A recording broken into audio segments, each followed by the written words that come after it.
ಡಾಕ್ಟ್ರೇ, ನಾವು ಟೆಸ್ಟ್ಗಳೆಲ್ಲ ಮಾಡಿಸಿದ್ವಿ, ಎಲ್ಲ ನಾರ್ಮಲ್ ಬಂದಿದೆ, ಆದ್ರೂ ನಮ್ಗೆ ಪ್ರೆಗ್ನೆನ್ಸಿ ಬರ್ತಾ ಇಲ್ಲ ಅಂತ ಸುಮಾರು ಜನ ನಮ್ ಕಡೆ ಬರ್ತಾರೆ. ನಮಸ್ಕಾರ, ನಾನ್ doctor Sneha Shetty, clinical director, chief fertility specialist, laparoscopic surgeon ಮತ್ತೆ ಗೈನಕಾಲಜಿಸ್ಟ್, ವ್ರಿಕ್ಷ್ ಫರ್ಟಿಲಿಟಿ ಬೆಂಗಳೂರು ಇಂದ. ನಮ್ ಅಲ್ಟ್ರಾಸೌಂಡ್ ಸ್ಕ್ಯಾನ್ ರಿಪೋರ್ಟ್ ನಾರ್ಮಲ್ ಇದೆ, ಬ್ಲಡ್ ಟೆಸ್ಟ್ ನಾರ್ಮಲ್ ಇದೆ, ಹಾರ್ಮೋನ್ ಟೆಸ್ಟ್ ನಾರ್ಮಲ್ ಇದೆ, ನಮ್ ಹಸ್ಬೆಂಡ್ದು ಕಣ ಪರೀಕ್ಷೆನೂ ನಾರ್ಮಲ್ ಇದೆ, ಆದ್ರೂ ಪ್ರೆಗ್ನೆನ್ಸಿ ಯಾಕೆ ಬರ್ತಾ ಇಲ್ಲ?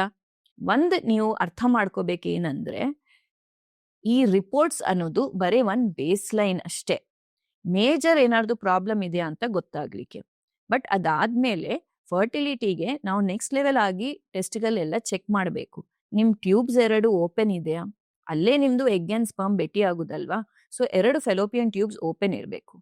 ಎರಡನೇದು, ಎಗ್ ರಿಲೀಸ್ ಆಗ್ತಾ ಇದೆಯಾ, ಓವ್ಯುಲೇಷನ್ ಅನ್ನೋದು ಆಗ್ತಾ ಇದೆಯಾ ಅಂತ ಚೆಕ್ ಮಾಡಬೇಕು. ಸೊ ಸೀರೀಸ್ ಆಫ್ ಸ್ಕ್ಯಾನ್ ಮಾಡಿಬಿಟ್ಟು ನಾವು ಚೆಕ್ ಮಾಡ್ತಾ ಇರಬೇಕು, ಓಕೆ ಎಗ್ ರಿಲೀಸ್ ಆಗ್ತಾ ಇದೆಯಾ ಇಲ್ಲ ಅಂತ. ಮೂರನೇದು, ಎಗ್ ರಿಲೀಸ್ ಆಗಿದೆ ಬಟ್ ಅದರಲ್ಲಿ ಎಗ್ ಕ್ವಾಲಿಟಿ ಹೇಗಿದೆ ಅದು ನಮ್ಗೆ ಗೊತ್ತಾಗಲ್ಲ.